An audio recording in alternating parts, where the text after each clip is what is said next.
Hoy en We Are Real Estate Miami tenemos el placer de tener con nosotros a Carlos Calabuy, Branch Manager de PRMG, los cuales están en 49 estados. Prácticamente ellos dominan todo el país y nos sentimos muy afortunados de tenerlo aquí con nosotros. Carlos, muchísimas gracias por tu tiempo y por compartir tu conocimiento con nosotros. Muchas gracias por la invitación y es un gusto estar con ustedes.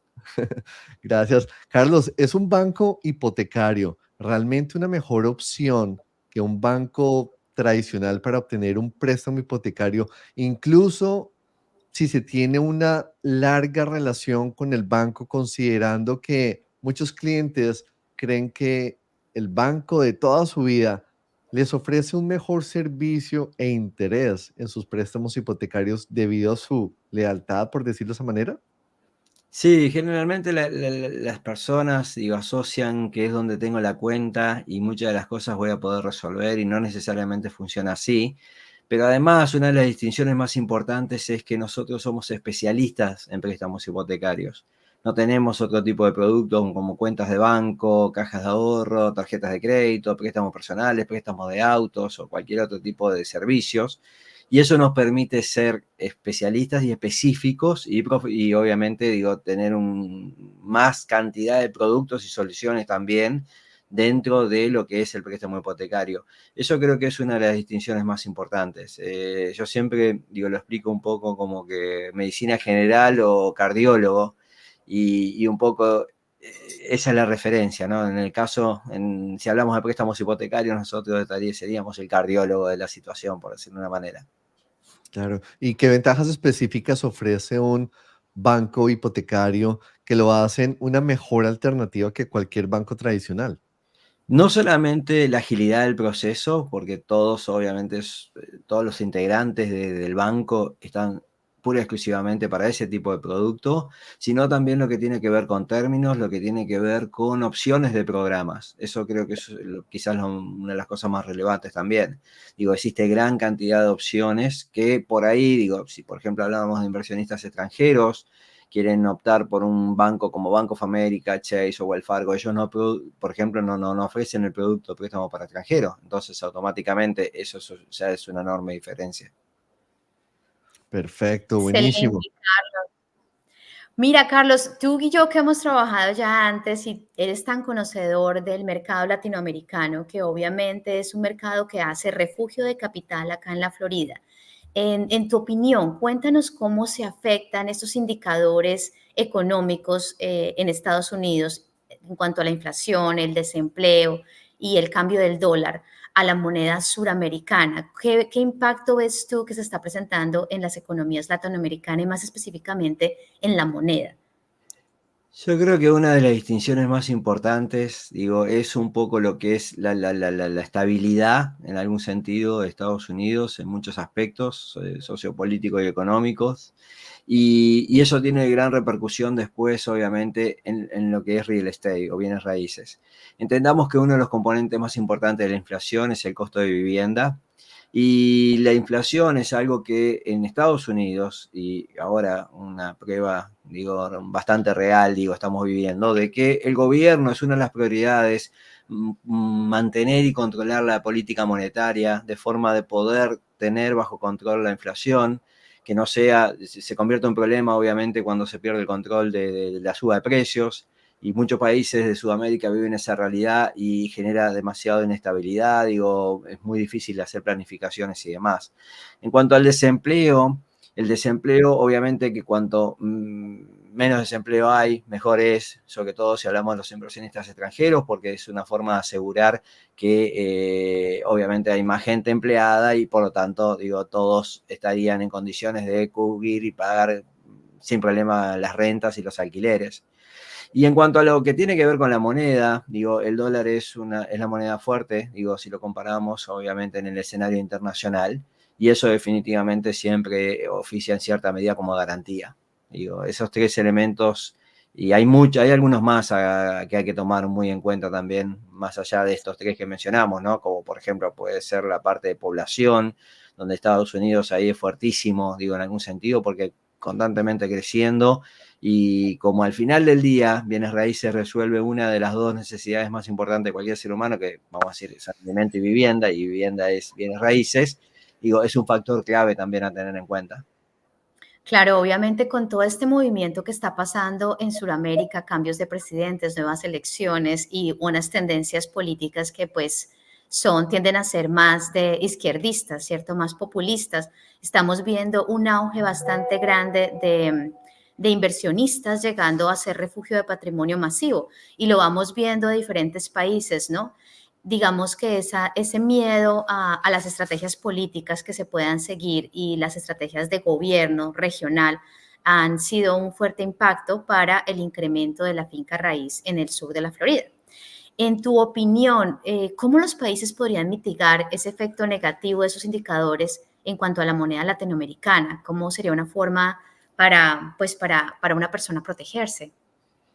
La parte creo que más relevante y donde se va a hacer la diferencia es dónde voy a invertir. Digo, y ahí es donde muchas veces uno tiene que optar por inversiones a larga distancia, como por ejemplo vivo en Colombia o vivo en Argentina. Ok, digo, ¿qué significa invertir en Estados Unidos? ¿Por qué invertir en Estados Unidos? Y creo que la forma de mitigar un poco la situación es definitivamente mirar lugares para invertir, donde esté mi capital, esté seguro, donde tenga cierto grado de estabilidad, porque la parte económica, digo, la economía del país, es una parte clave de cualquier país. No es lo mismo invertir en países que obviamente ya tienen récord y están demostrando constantemente con la estabilidad económica y que todo es muy visible y muy transparente en cuanto a la información se refiere, a otro tipo de economías que no sean tan estables. Y eso creo que es relevante. Excelente. Bueno, y ya entrando de pronto un poco, Carlos, en lo que nos atañe, que es, bueno, ¿y qué necesita un inversionista? ¿Cómo un inversionista puede comenzar a acceder a estos préstamos que tú ofreces? ¿Qué tantos documentos necesita nuestros clientes para otorgar el préstamo? En términos generales, son 7, si queremos llamarlo de alguna manera, o dejarlos específicos en cuanto a una lista se refiere. Y puedo mencionar, por ejemplo, visa, pasaporte, una carta de referencia financiera que no necesita ser de crédito, puede ser de banco. Después, generalmente compran a nivel de una LLC o una sociedad de responsabilidad limitada, entonces los documentos correspondientes a ese tipo de persona jurídica, lo que tiene que ver con un recibo, constancia de domicilio, que es un recibo de electricidad, consumo de electricidad, agua o cualquier otro tipo de servicio. Y después lo más por ahí que tienen más relevancia son certificación de ingresos, que en este caso, por ejemplo, se pediría los ingresos del 2022, 2023 y lo que va al 2024. Y los dos últimos estados de cuenta de banco, donde se va a ver un poco el dinero que es necesario para la entrega inicial, el gasto de cierre y la reserva, que son los 3 componentes de dinero, digo, dentro vamos a decir, del análisis, aunque 2 de ellos se van a usar en la transacción, como es la entrega inicial y el gasto de cierre, y después la reserva es simplemente, digo, para mostrar la liquidez y después de cerrar no queda afectada y pueden utilizarla en lo que quieran. Los extranjeros en general se sorprenden muchísimo, digo, que la facilidad que existe en Estados Unidos para los préstamos para extranjeros, y eso realmente es una ventaja enorme. ¿Y de qué manera las tasas de interés hipotecario han experimentado cambios a lo largo del tiempo, Carlos? Y también, ¿qué factores crees tú que han influido en estas variaciones? Específicamente, prácticamente, ¿cómo han fluctuado las tasas de interés en diferentes periodos históricos? Bueno, la tasa de interés más baja de toda la historia de Estados Unidos la tuvimos en la época de post-COVID, digo, el 2020, marzo 2020 declarado COVID en Estados Unidos, la afectación de COVID, y en finales del 2020, principio del 2021 es la tasa más baja de toda la historia de Estados Unidos. Después, por otro lado, está lo que tiene que ver, por ejemplo, en los años 80, que llegó a ser el 18.45. La tasa de interés responde a varios factores, pero definitivamente, digo, la política monetaria que maneja el gobierno es un poco la dirección, digo, lo que le va a dar la dirección un poco a la tasa de interés, además de otros factores de macro y microeconomía. Digo, pero en esencia, bueno, lo mismo. Tenemos historias de diferentes tipos de tasas de intereses. Digo, y la más alta, por ejemplo, como mencionaba anterior, en los años 80, llegando hasta el 18,45, por ejemplo. Wow, entonces vemos que realmente históricamente hay comportamientos diferentes y están guiados completamente por la política monetaria central del banco, intentando obviamente hacer un control de inflación y de la tasa de desempleo. Pues como nos has explicado, es supremamente importante ver la correlación que existen entre los factores microeconómicos y macroeconómicos de la economía. Y ahora que estamos hablando de tasas, tú que eres el súper experto, cuéntanos un poco y cuéntale un poco a la audiencia. ¿Qué tipo de tasas tenemos en este momento? O sea, ¿qué tasas podría adquirir, digamos, hipotecarias en este momento un prestamista internacional y de pronto uno local también? ¿Y qué tipo de asistencias y beneficios se pueden ofrecer a clientes que son residentes del país? Ok, digo, la tasa de interés en el momento para extranjeros, la más baja que se conoce es el 6%, que es una tasa excelente, de hecho es más baja que inclusive para los domésticos.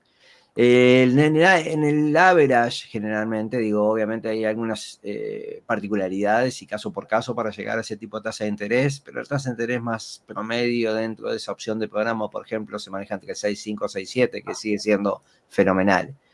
La parte interesante es que, por ejemplo, si lo comparamos con lo que puede lograr un residente o ciudadano de Estados Unidos, hoy una tasa de interés en Estados Unidos para un local está alrededor del 6,7, 6,9. Y eso porque ahora inclusive tuvimos una baja, porque digo, veníamos finalizando el año con una tasa de interés que estaba prácticamente 7 alto, casi 8 en algún caso. Entonces, definitivamente la tasa de interés para extranjeros y este programa en específico es una excelente opción, digo, de conseguir dinero a bajo costo y sobre todo poderlo usar como el préstamo, más allá que de los términos, es el porqué del préstamo, en algún sentido, lo que realmente me produce el poder comprar con financiamiento. Más allá de que por ahí muchos de los compradores extranjeros no están acostumbrados a la operativa de préstamo y cuando lo primero que tienen al tener un préstamo es cuando lo puedo pagar lo antes posible o inclusive mejor no tener préstamo, es porque quizás no entienden realmente lo que significa el apalancamiento y las ventajas que da en la transacción y a nivel de crecimiento de retorno y patrimonio. Y eso es, creo que un poco, digo, la parte más relevante, más allá de los términos, más allá de la tasa de interés, es el por qué, digo, que después eventualmente, seguramente en una futura episodio, Charla. exacto, en una futura charla, digo, vamos a poder entrar un poquito más en eso porque es más importante el por qué que después el cómo, digo, en algún sentido. Totalmente de acuerdo, Carlos. Para mi última pregunta, antes de ceder la palabra a Raúl, porque si no aquí me regañan porque me tomo todas las preguntas yo. Ayer estaba hablando precisamente con un cliente mío y él me estaba expresando que su plan para inversión para este año era definitivamente adquirir unas propiedades en cash pequeñas y financiar otras. Y vemos cómo eso lo está colocando como un plan de retiro, porque obviamente pues va a recibir el ingreso en dólares hacia futuro. Y muchos clientes de los que tenemos tienen diferentes tipos de estrategias por las cuales están invirtiendo que adicional a hacer protección de patrimonio, también tienen otros efectos de manejo de cash flow, de manejo de efectivo y pues de crecimiento de patrimonio, ¿no? Cada persona tiene su propia, digamos, lineamiento. Y lo que tú dices es muy cierto, mucho suramericano, mucho internacional desconoce la facilidad que existe para un extranjero adquirir préstamo en los Estados Unidos y cómo pueden apalancar su inversión y crecer y convertirse realmente en inversionistas calificados en pocos años, porque lo hemos visto con muchos clientes. Bueno, mi última pregunta es, este programa súper específico que me estabas mencionando, ¿cómo se llama? Porque quiero anotarlo y tenerlo aquí. ¿Cuál es el nombre de ese programa específico que nos ofrece esta super tasa de interés del 6%? No, yo lo defino más como categoría A, tipo de préstamo categoría A, porque dentro de la categoría A hay un par de opciones, no es la única, solamente que la segunda mejor opción ya la tasa de interés arranca en 7,125 y se posiciona más en el 7,5, 7,7, que es un punto de diferencia, por ejemplo. Pero digo, hay que entender que hay diferentes tipos de préstamos. Digo, está la opción lo que yo le llamo A, después está B y después está C. Y en realidad, digo, las diferencias entre ellos es las condiciones o los requisitos, mejor dicho, y lo que tiene que ver con los términos. Y este particularmente siendo, bueno, es el mejor, digo, el que mencionábamos anterior, definitivamente en lo que hoy se refiere a mercado. Y eso, bueno, excelente para el que lo pueda utilizar definitivamente. Digo, hay que entender que los préstamos funcionan, los programas tienen requisitos, los clientes tienen condiciones. Las condiciones del cliente van a definir, digo, específicamente cuál es el programa que pueden calificar. ¿Es para A, B, C? ¿Solamente para A? ¿Solamente para B? La idea es tratar del trabajo nuestro, en definitiva, es responderle al cliente, ¿califica o no califica? Si califica, ¿para qué monto máximo? ¿Qué tipo de programa? Y si no califica, ¿por qué? En general, bueno, lo mismo, la parte hay flexibilidad, aparte en cuanto a los programas se refiere, que eso también es interesante porque, digo, por lo menos hay diferentes opciones que los clientes pueden llegar a obtener y soluciones, que al final del día, digo, si hablamos del capítulo de inversión, digo, el tener soluciones es importantísimo. Muchísimas gracias. Ahora sí le cedo la palabra a Raúl, o si no, ya te dije. Gracias, Carolina. Y cuéntame, ¿existen programas específicos que puedan satisfacer las necesidades de clientes de otras nacionalidades? Y esto toca lo que estaba mencionando Carolina, porque ayer también con conversaciones de alguien de Colombia estaba muy confundido, porque es increíble que la información o que las personas no tomen acción por falta de información. Y esta persona pensó que por él ser ciudadano colombiano nunca iba a poder comprar acá y que si lo iba a poder hacer tenía que sacar de su bolsillo, por decirlo de esa manera, para comprar la propiedad. Nunca se imaginó que un banco americano prácticamente le abría las puertas para que él pudiera realizar sus inversiones. Pero entonces, volviendo a lo que estaba hablando Carolina, de los intereses y de los programas que existen para los inversionistas extranjeros, ¿por qué crees tú, aparte de que ya entendemos que el gobierno de Estados Unidos o la empresa Estados Unidos, porque Estados Unidos es una empresa, prefiere o le gusta atraer inversionistas porque eso genera muchísimo dinero? Entonces, aparte de ese beneficio o por esa razón, ¿por qué los bancos favorecen al extranjero y no a nosotros? En realidad creo que son situaciones de mercado. Digo, en este caso particular, dado un poco lo que está pasando con la inflación y lo que está pasando con préstamos del gobierno, que van relacionados muchos a la política del gobierno, digo, obviamente no responden igual que a un préstamo privado o de sector privado, como es el préstamo para extranjeros. Eso creo que es una de las diferencias más relevantes. Por eso es que los dos no funcionan exactamente igual o se mueven exactamente igual los cambios de tasa de interés en el tiempo. Eso creo que sería la respuesta más acertada, llamémosle, o una de los factores que definitivamente incide. Volvemos a lo mismo, hay como dos grandes tipos de sectores, si queremos llamar de una manera, todo lo que tiene que ver con préstamos respaldados por el gobierno y después todo lo que tiene que ver con préstamos privados o del sector privado. Y el Foreign National entra en esa categoría, por eso no se mueve exactamente igual que lo que pase con el sistema de gobierno, llamémosle. ¿Y qué factores pueden contribuir a la idea de que los extranjeros tengan realmente tanto interés de invertir acá versus en sus países? ¿Tú crees que tiene mucho que ver no solamente con la ventaja de que están diversificando su portafolio de propiedades, que están dolarizando, están protegiendo su patrimonio, pero tú también crees que influye mucho lo que es la manera como las propiedades acá se valorizan si lo comparan con sus países? Sí, definitivamente. Yo creo que una de las cosas más importantes en la inversión de bienes raíces es un poco tener de qué perspectiva se ve. Porque mucha gente, por ejemplo, se concentra quizás en el momento hoy, cuando en realidad real estate no es quizás la mejor manera de verlo en perspectiva, digo, con esa perspectiva, es de mediano a largo plazo. Digo, hay que mirar 180 grados, no se puede mirar solamente el día de hoy. Y eso, digo, un poco, y hay un gráfico que vamos a compartir, que muestra un poco lo que ha sido los índices de precios, digo, por ejemplo, las propiedades en Estados Unidos. Yo creo que Estados Unidos, en cierta medida, combina varios factores de una manera que potencia, aparte de que Estados Unidos es extremadamente receptivo para los inversionistas en general, entendamos que es un país capitalista, digo, por esencia, y definitivamente una de las cosas más importantes es que el sector, por ejemplo, el invertir en real estate tiene, vamos a decir, le reconocen beneficios hasta fiscales, porque justamente el invertir en real estate no solamente está resolviendo viviendas, sino que está generando empleos.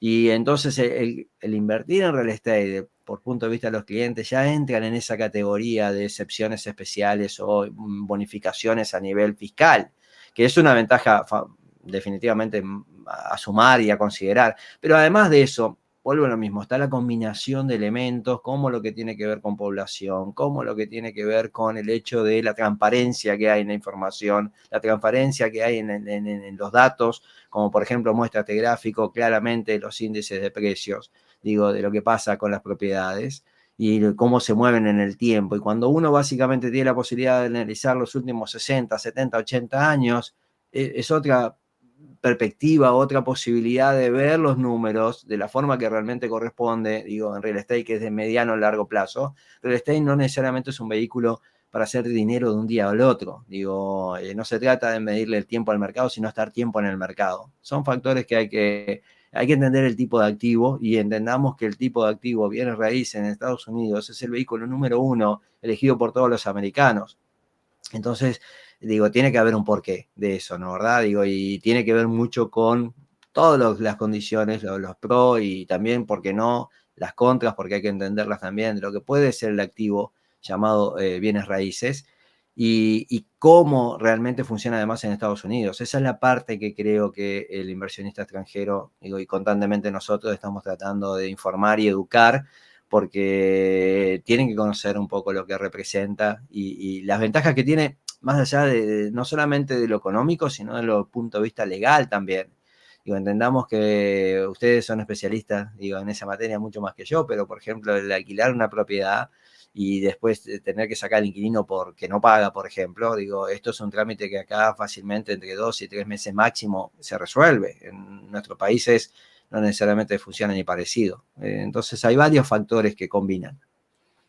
Lo más Excelente. increíble, lo más increíble es que si vemos esta gráfica y analizamos desde 1960 hasta prácticamente el 2005, que es donde la curva siempre fue hacia arriba, solamente en el lapso después del 2012 hasta hoy, o sea, es prácticamente, o sea, como si hubiera cogido un cohete y se disparó. El crecimiento es súper rápido y afortunada o desafortunadamente para muchos, dependiendo de qué lado de la ecuación esté uno, es muy favorable ver cómo las propiedades están subiendo tan rápido valor y lo que estamos viendo es que no hay señales de que por lo menos aquí en el mercado local esa línea vaya hacia abajo por la oferta y la demanda, obviamente. Y sí, el país y el planeta entero está en crisis horrible, pero vivimos en el mejor lugar definitivamente y todo el mundo se dio cuenta de la Florida. Entonces, la oferta y la demanda es lo que mantiene los precios arriba. Sí, para explicar un poco el gráfico, digo, vamos a decir, cuando se ve la baja alrededor del 2009, en realidad, cuando hubo un poco, nos vimos afectados por la crisis hipotecaria, digo, para que vuelva a pasar algo similar, tiene que pasar 300 años y todo el mundo olvidarse de lo que pasó, digo, más o menos, porque, digo, en realidad se violaron todas las leyes, entre ellas la financiera, ¿no?, el número 1, que era capacidad de repago. Digo, la gente tenía 500 de score de crédito y se le daba un préstamo del 100%. Después de eso vino la otra versión, digo, de exigir absolutamente todo tipo de requisitos, que todavía estamos un poco en ese sector, que genera mucho más seguridad y mucho más estabilidad a todo el sistema financiero definitivamente. Aparte, digo, bueno, lo mismo, dar con criterio los préstamos, que es la mejor manera definitivamente de manejarse. Eso fue un poco lo que afectó, por ejemplo, el 2009 y por eso esa baja y esa crisis importante, digo, que nos afectó, diríamos, quizás la más reciente de todas. Y después, digo, obviamente en otro capítulo totalmente diferente, COVID, ¿no? Que es uno de los 2 eventos más importantes de la humanidad. Estamos hablando de que hace más de 100 años no hablamos de una pandemia y particularmente no solamente vino a transformar, yo creo que real estate, digo, es micro, digo, hay que analizarlo, no todo es igual, no todas las zonas son igual y definitivamente Estados Unidos es 50 estados, es como si fueran 50 países. Digo, y en algún sentido hay que entender que la parte, cualquier bien se maneja al final, la definición de precio es oferta y demanda. Y COVID, digo, no solamente vino a transformar, digo, el tema de salud, entre otros, definitivamente, sino también un poco la parte económica y la parte mental y la parte de relocalizar gente. Y ahí donde hubo 3, 4 estados en Estados Unidos que solo fueron los grandes beneficiados y por supuesto la Florida es uno de ellos. Y eso automáticamente, además que el estado de la Florida es uno de los más económicos en cuanto a impuestos se refiere. Entonces la gente por ahí dijo, ok, digo, no solamente voy a cambiar mi estilo de vida, digo, para lo que es el calor y la playa de la Florida, sino, por ejemplo, además, el hecho de verme beneficiado a nivel de impuestos. Mucha gente tuvo aumentos de salario sin tener aumento de salario, de Nueva York, de California, simplemente porque tienen un costo de vida más económico, es como si indirectamente tuvieran un aumento de ingreso. Lo tienen, de hecho, ¿no? Es como si fuera un aumento de salario en algún sentido. Digo, entonces, ese tipo de factores creo que son un poco claves de hacer distinción, porque si, por ejemplo, vemos el este de Estados Unidos y el oeste no se ha movido igual. En el oeste sí han bajado, digo, y se han ajustado los precios de la propiedad, lo cual igual tampoco va a ser no se puede comparar con otras situaciones como el 2009. Es totalmente diferente. Pero, digo, definitivamente, digo, mucha gente, digo, sí, digo, hay zonas de Estados Unidos que han tenido ajustes y tienen que ver mucho con lo que está pasando a nivel de población, porque población es lo que realmente maneja bienes raíces en cualquier lugar del mundo.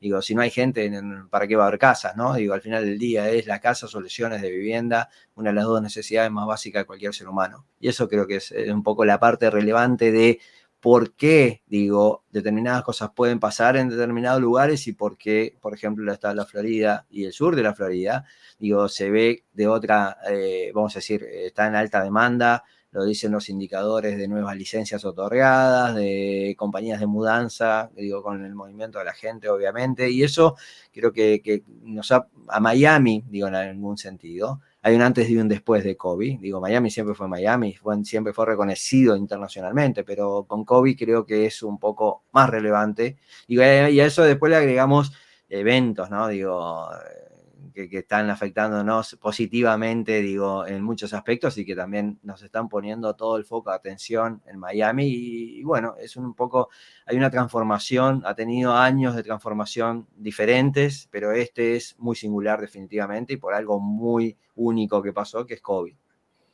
Bueno, Carlos, muchísimas gracias. De todas maneras, vemos que en este análisis económico que estamos haciendo, y análisis también de tasas, vemos que la Florida se presenta como una opción excelente a futuro y en este momento para la inversión en finca raíz y que existen los mecanismos financieros para adquisición de préstamos y apalancamiento para que pues, los internacionales puedan realmente acceder a este boom, a este crecimiento que está pasando, que como yo lo veo, no tiene parada. O sea, con los niveles de inversión que están haciéndose a niveles locales en la mayoría de las ciudades principales de la Florida, como Jacksonville, Tallahassee, vemos también incluso ni siquiera solamente Miami, o sea, lo que conocemos como Miami, el Great Miami, Orlando, vemos una expansión en la Florida gigantesca, porque lo que tú dices, la demanda interna de los Estados Unidos se está localizando a la Florida, la demanda europea se está viniendo a la Florida, la demanda suramericana se está viniendo a la Florida.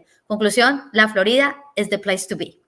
Pero bueno, entonces con esto, y sabemos que Andrés siempre lo dice, que vivimos en el mejor lugar del mundo, para un resumen así súper cortico y para cerrar, Carlos, cómo se tiene que preparar un cliente internacional para acceder a estos préstamos que tú tienes, así súper bullet points, súper práctico, cómo se tiene que preparar este cliente y cómo te podemos contactar, cuál es el procedimiento para acceder a esta calificación de préstamos a tan altos, digamos, niveles favorables para el inversionista.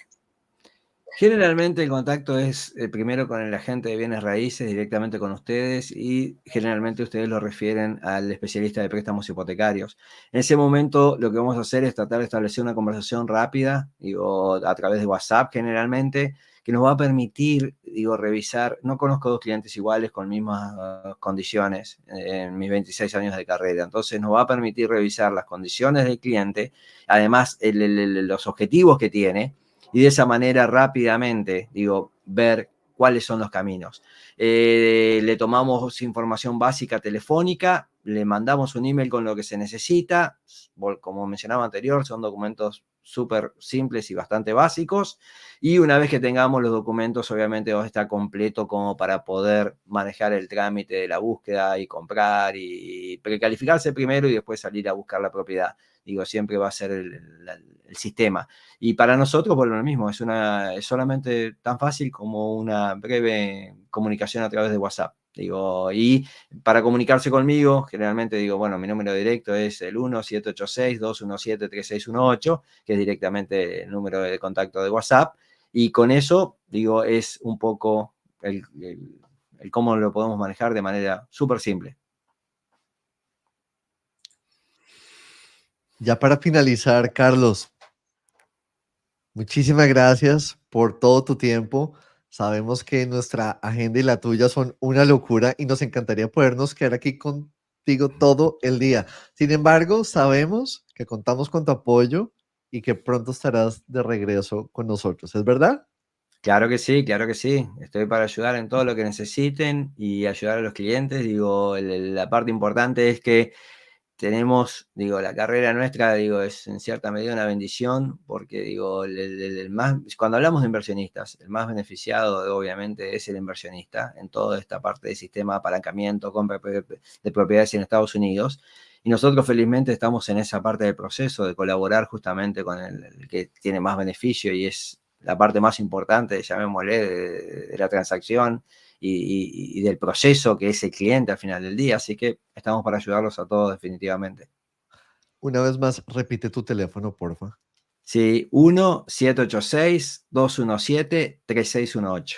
Perfecto. Si tienes preguntas, recuerda suscribirte a We Are Real Estate Miami y compartir todos nuestros videos con tus amigos y familiares. Hablamos luego. Nos tenemos que ir. Chao. Gracias.